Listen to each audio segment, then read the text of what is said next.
உலகில் எதுவும் நடக்கலாம், எதுவும் எடுக்கப்படலாம். எந்த ஒன்றையும் அல்லாஹ் எடுத்தாலும் அது உங்களுக்கு நலவுதான். எந்த ஒன்றை அல்லாஹ் உங்களுக்கு கொடுத்தாலும் அதுவும் நலவுதான். மனிதன் அறியாதவன், அல்லாஹ் ஒருவன்தான் அறிந்தவன்.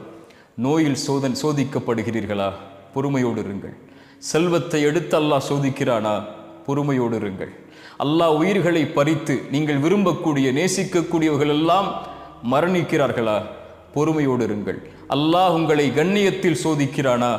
பொறுமையோடு இருங்கள். வாழ்வு சிதைக்கப்பட்டு சோதிக்கப்படுகிறீர்களா? பொறுமையோடு இருங்கள். உறவுகள் பிரிக்கப்பட்டு சோதிக்கப்படுகிறீர்களா? பொறுமையோடு இருங்கள்.